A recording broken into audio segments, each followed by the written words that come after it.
Hello everyone and welcome to ITLS Academy Empower the Youth. So today in this particular lecture we will going to study about digital evidence. So digital evidence is a very important topic of forensic sciences as this topic deals with the evidences that are in the form of digital.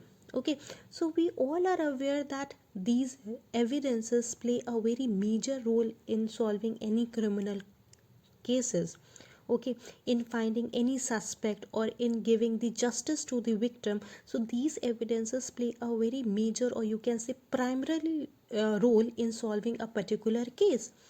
So basically there are different types of evidences that could be there. Okay, for example there is a physical evidences.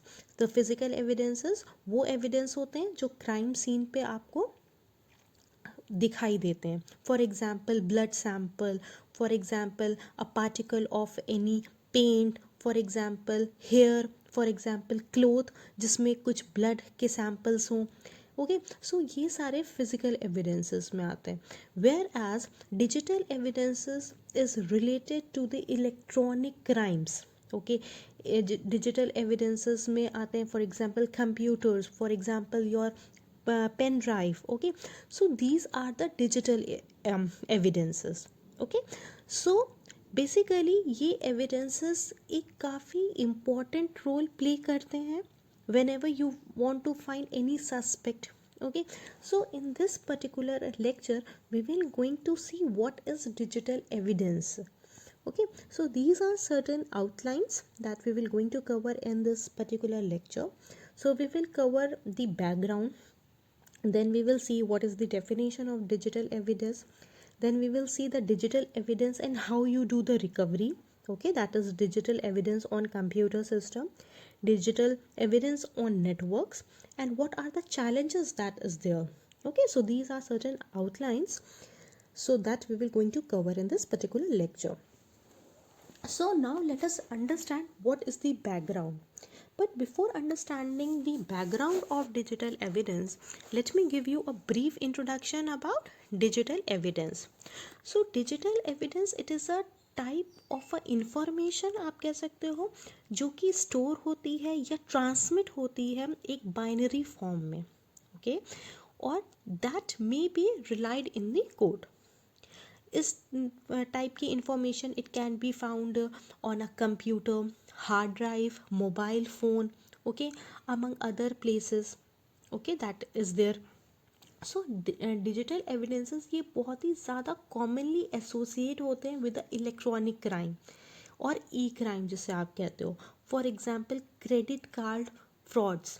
जो credit card frauds हैं ये आज काफ़ी alarming speed से community में फैल रहे हैं. ओके, आपने देखा होगा कि कॉल्स आती हैं, अगर आप उनकी बातों में आ गए तो they can get all the amount from your bank.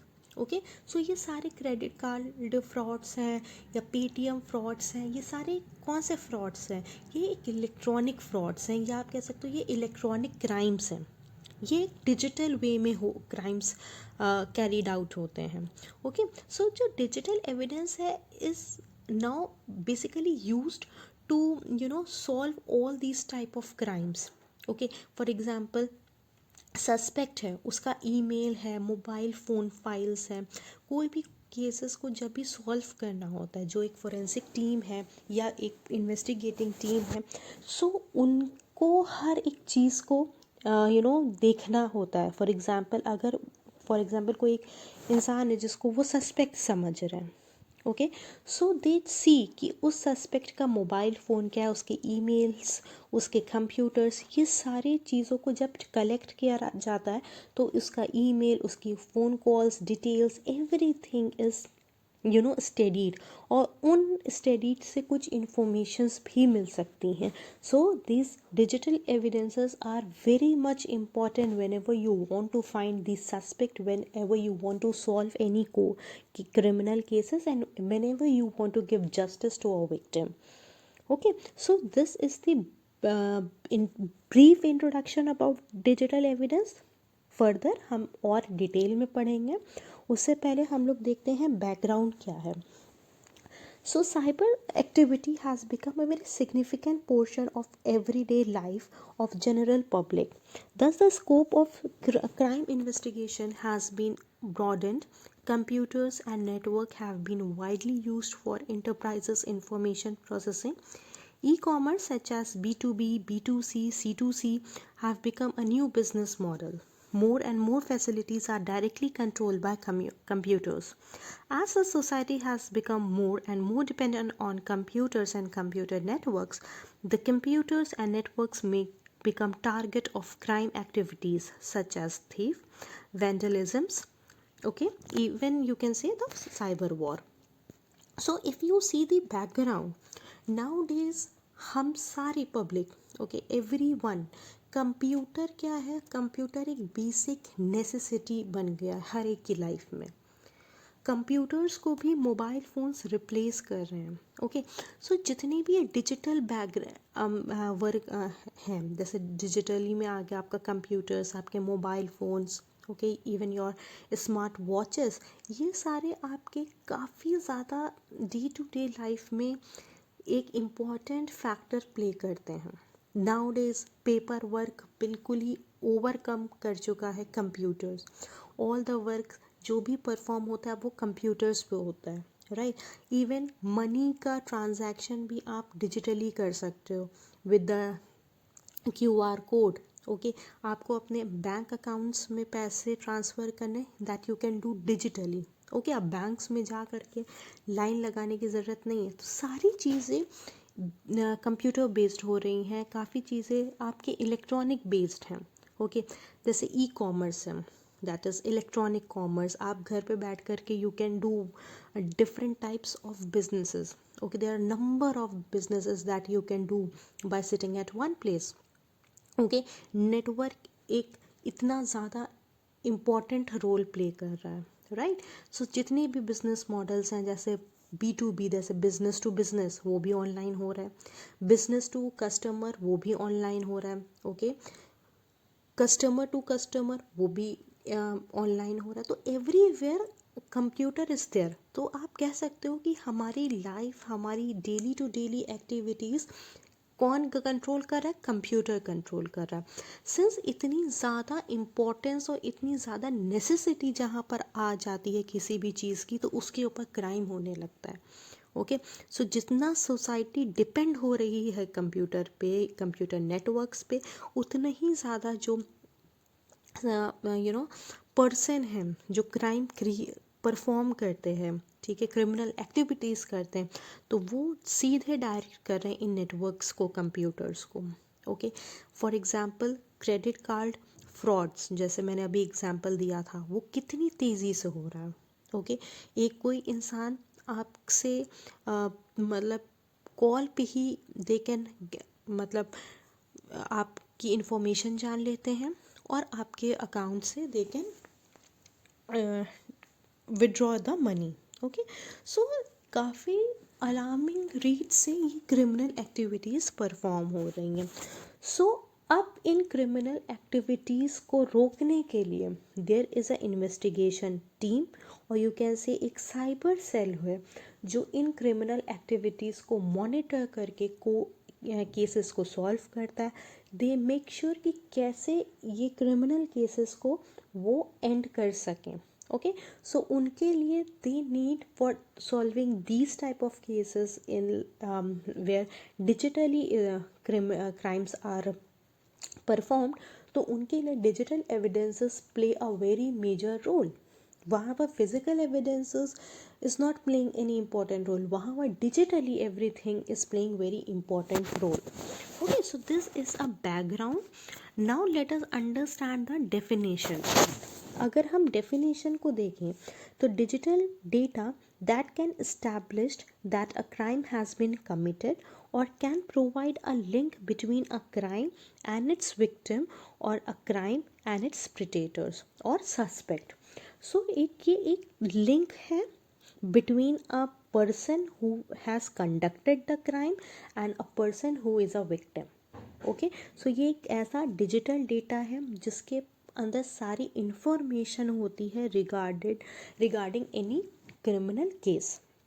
For example text, audio, image, video, ये एक कैटेगरीज हैं आपके डिजिटल एविडेंस के लिए। ओके, फर्दर अगर हम इसकी डेफिनेशन और डिटेल वे में समझें, सो डिजिटल एविडेंस और you can say electronic evidence. So digital evidence students, they are also known as the electronic evidence. So इनको आप ऐसे भी डिफाइन कर सकते हो कि एक ऐसा ऑब्जेक्ट और एनी ऑब्जेक्ट जिसके अंदर सारी इंफॉर्मेशन डिजिटली स्टोर है और वो ट्रांसमिट करती है इस इंफॉर्मेशन को in any forms which can be used to solve the criminal cases, या इन्वेस्टिगेशन को हेल्प करती है या सपोर्ट करती है कि वो कैसे एक केस को सॉल्व कर सके, वहाँ पर digital evidence play a very important role. So digital evidence, it is also known as electronic evidence, that can be defined as any object. Okay, any object. If I'm saying any, so it could be your computer, it could be your mobile phone, it could be your pen drive, it could be your smart watch. Okay, so anything that is digital, even your emails. Okay, so that have the stored digital information and it transmit it in any form which can be used in act of crime or in supporting the investigation of the cases in the trial before the court. Okay, so these evidences, the evidences that found at the crime scene should be have two key properties are very important, because जहाँ पर crime carried out होता है, जिसको आप कहते हो crime scene, okay, so उस crime scene पे there number and number of things, number and number of object. अब this is the challenge for the forensic team कि कौन सा एविडेंस, सॉरी, कौन से जहाँ वो ऑब्जेक्ट्स वो कलेक्ट करें as a evidence. So this is a challenge for the team. Okay, so evidences को कलेक्ट करने के लिए there should be certain properties जो वहाँ पर ऑब्जेक्ट्स में होनी चाहिए. The first one, it should be admissible in the court. वो ऐसा एविडेंस हो जो आप कोर्ट में दिखा सको. सेकेंड है, इट शुड बी ऑथेंटिक. ऐसा नहीं कि आपने कुछ भी उठा लिया, वहाँ पर एक आप कह सकते हो एक रॉक है, पत्थर है, उस पत्थर पे कुछ नहीं है, not even a fingerprints, not even a any blood stain, आपने उस पत्थर को उठा लिया. No, the evidence should be authentic, मतलब शुड बी ट्रू, सच होना चाहिए उस एविडेंस को लेने में. ओके, सो एविडेंसेस में दो प्रॉपर्टीज़ होनी चाहिए. फर्स्ट, कि आप उसको कोर्ट के सामने प्रेजेंट कर सको. सेकेंड, जो एविडेंस है वो ऑथेंटिक होना चाहिए, ट्रू होना चाहिए. Okay, now let's move further and let's see the digital evidences types. So the digital evidences, it can be like of various type, okay, that should be availed ethically and followed the prescribed guidelines of the investigations. Here are the few digital evidences in the diagrams. So if you see, there are different browser history, laptops and computers, email, your multimedia, SIM cards, SSD, HDD, USB, fresh drives, PDAs, tablets, logs and events. अब even जो browser की history होती है, that history play a very important role as a evidence, क्योंकि वो उस history से you came across कि जो सस्पेक्ट है उसने लास्ट टाइम क्या ब्राउज़ किया था. ओके, उसके क्या क्या कनेक्ट्स हैं. ब्राउज़र हिस्ट्री से you can check the history कि उसने गूगल पे क्या क्या सर्च किया था, वो भी एक लिंक दे सकता है, एक इन्वेस्टिगेशन को परफॉर्म करने के लिए हेल्प कर सकता है. लैपटॉप्स एंड कंप्यूटर्स, आपकी जितनी भी इंफॉर्मेशन होती है वो आप लैपटॉप्स पे, कंप्यूटर्स पे स्टोर करते हो, तो that is again a very important digital evidences in supporting any investigation. Apart from laptops, computer, emails, कहाँ ईमेल सेंड किया गया है, किस तरीके का ईमेल रिसीव हुआ है, किसको ईमेल किया गया, कौन कौन से लोग इन्वॉल्व हैं, और that again helps in supporting the investigation. Multimedia, any photographs, okay, so any video, again वो एक डिजिटल एविडेंस के लिए एक इम्पॉर्टेंट रोल है. Then SIM cards, of course crime कहाँ पर हुआ है, मोबाइल फ़ोन से you can track the locations, so SIM card again very important role. Then apart from this, SSD, USB is very important as a digital evidence. So ये जितने भी हैं सब एक डिजिटल एविडेंस है, and they play a very supporting role in the find out the suspect. Okay, now let's move further and let's see the principles of digital forensics. Okay, so digital forensics की कुछ principles हैं. So we will going to understand what are the principles of digital evidences. Okay, so if we talk about the first principle, then the first principle say securing the crime scene. मैंने अपने previous lectures में भी ये चीज़ explain करी है कि जहाँ पर क्राइम सीन होता है तो उस क्राइम सीन को आप सील्ड कर देते हो. The area is sealed. What is the logic behind that? आप क्यों अपने क्राइम सीन को सिक्योर करते हो? Why the crime scene is secured? इसलिए सिक्योर किया जाता है. तो प्राइमरी एम होता है कि जो एविडेंसेस हैं उनके साथ कुछ ऑल्टरेशन ना हो सके, जिसे कहते हैं हिंदी में छेड़खानी ना हो सके उन एविडेंसेस को.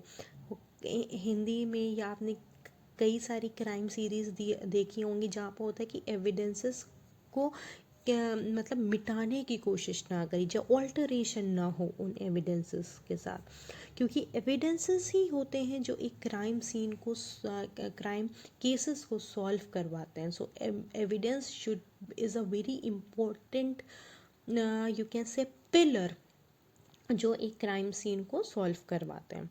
सो that is the reason the first principle is securing the crime scene. This is the most primary principle of digital forensic. As an investigator, you should prohibit any access to your suspected digital evidence. Documents all the process and connection, disconnecting the wireless connection, etc. to keep your evidence secure. Okay, so इसलिए जो evidences collect हुए, you should always make sure कि वो evidences secure रहें. Okay, then limiting the evidence interaction. As the investigator, you should make sure that your evidence is having a limited interaction by capturing the RAM, and also perform the cold boot attack on the evidences. So that is the reason the evidences को एक limited interaction होना चाहिए. आप evidences को capture कर सकते हो from the RAM, और उसके ऊपर एक कोल्ड बूट ऐप होता है ना, उसको परफॉर्म कर सकते हो कि उसके ऊपर की कोई भी अटैक ना हो सके साइबर वे में. Then maintaining the chain of custody. Chain of custody एक रिकॉर्ड होता है ऑफ सीक्वेंस जिसमें एविडेंसेस को कलेक्ट किया जाता है, date, time stamps, and at the collection, the investigator who accessed and handle it, etc. So maintaining the chain of custody, a person जिसको हम investigator कहते हैं, so investigator should have a chain of custody. chain of custody एक ऐसा record sequence है, या आप कह सकते हो एक ऐसी एक बुक, नॉट दैट बुक जो हम पढ़ते हैं, एक मतलब एक डॉक्यूमेंट आप कह सकते हो, document is the right word, जिसमें जो इन्वेस्टिगेटर है उसका नेम, उस किस टाइम पे उसने उस एविडेंस को कलेक्ट किया है, किस डेट पे कलेक्ट किया, ये सारे डॉक्यूमेंटेड हो, और वही इन्वेस्टिगेटर ऑथराइज्ड हो उस एविडेंस को यूज़ करने के लिए. ओके, सो ये क्या करता है, ये एक लिमिट कर देता है उस एविडेंस का interaction from other person. Okay, now let's move further and let's see the process of digital forensic investigation. So now we will see the process of digital forensic investigation. एक forensic investigation को perform करने के लिए क्या क्या processes carried out होते हैं. So the first process is in identification, second is your preservation, third your analysis, then comes documentation, and at last it comes the presentation. So अगर हम अपना पहला स्टेप देखें, that is step first, that is identification. So identification कहाँ पे carried out होता है? Crime scene पे. Okay, CS means the crime scene. Okay, I am just using another ink so that you can visualize this more properly. So ये crime scene पे carried out होता है, जहाँ पर इन्वेस्टिगेटिंग टीम वो आइडेंटिफाई करती है कि पर्पस क्या है इन्वेस्टिगेशन का. मीन्स जो क्राइम कैरीड आउट हुआ है वो किस टाइप का क्राइम है. Okay, so the first one is they identify the purpose of the investigation. Okay, then second is the identify the resources required. Okay, after कि आपने समझ लिया, एक इन्वेस्टिगेटिंग टीम है, उसने ये समझ लिया कि ये क्या पर्पस है इस इन्वेस्टिगेशन का, मीन्स किस टाइप का केस है, तो उस टाइप के केस को सॉल्व करने के लिए क्या क्या रिसोर्सेज की ज़रूरत है, कि what are the resources that is required to solve this particular case. That is the second thing that comes under the identification.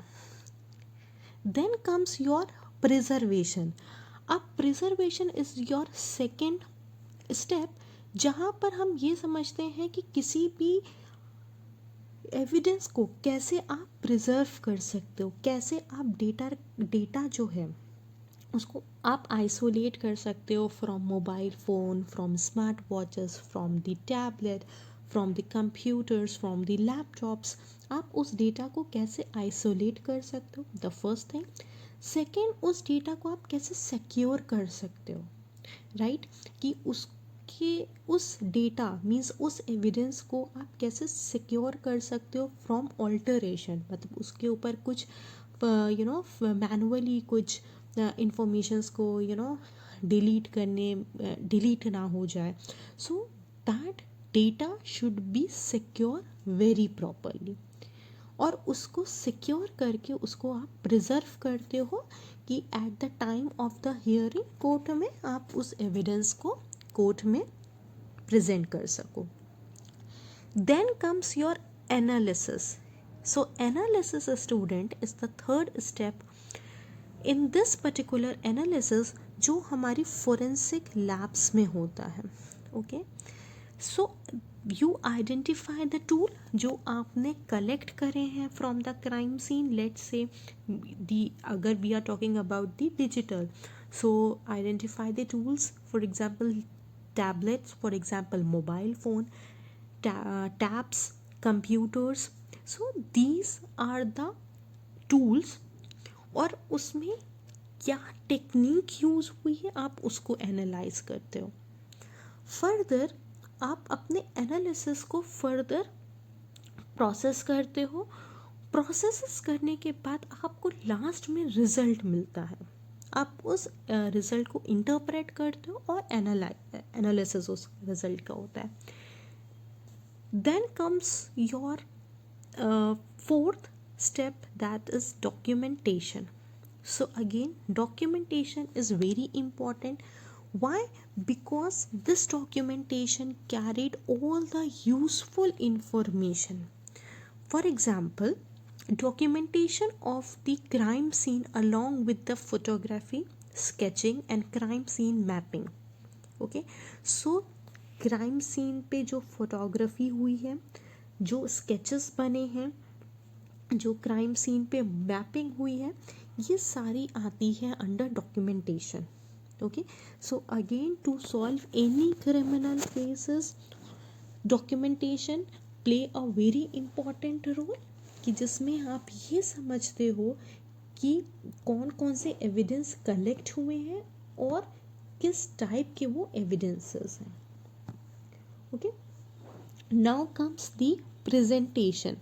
After collecting, preserving, analysis, documentation, last है कि आप उस पूरे जो एविडेंसेस हैं उनको समराइज करके कैसे कोर्ट में आप प्रेजेंट करते हो, कैसे आप उन एविडेंसेस के ऊपर एक्सप्लेनेशंस बनाते हैं और कैसे उन एविडेंसेस को की हेल्प से आप सस्पेक्ट के तक की पहुंच सकते हैं. So this evidence presentation of step is very important, क्योंकि यहाँ पर एविडेंस को प्रेजेंट करा जाता है एक्यूरेटली. ओके, एक्यूरेट होना चाहिए, बहुत ही कंसाइज हो, बहुत ही लेंदी ना हो, कंसाइज हो और क्लियरिटी होनी चाहिए. ओके, सो दैट द जज कैन, और जज है या ज्यूरी है, सो वो अंडरस्टैंड कर सकें एविडेंसेस को और on the basis of that evidence वो अपना वर्डिक्ट्स दे सकें. सो ये 5 स्टेप्स हैं जो कि इन्वॉल्व होते हैं process of digital forensic investigation में. सो अगेन एक बार हम रिपीट करते हैं. First one is the identification, जिसमें हम लोग ये समझते हैं कि where is the evidence. Okay, किस टाइप का क्राइम हुआ है और क्या रिसोर्सेज की रिक्वायरमेंट है. Okay, second is preservation. आपका जो आपने जो डेटा कलेक्ट करा है, how will the data be accessed, उस डेटा को कैसे आप प्रिजर्व कर सकते हो फ्रॉम ऑल्टरेशन में.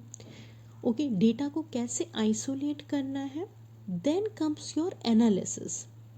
आप उस पर्टिकुलर डेटा पे अपनी स्किल्स यूज़ करके, टेक्निकल स्किल, पीपल की क्रिटिकल स्किल्स को यूज़ करके उस डेटा को कैसे एनालाइज करते हैं, कैसे रिजल्ट को इंटरप्रेट करते हैं. Okay, now comes the documentation, मतलब सिक्योर एवरीथिंग.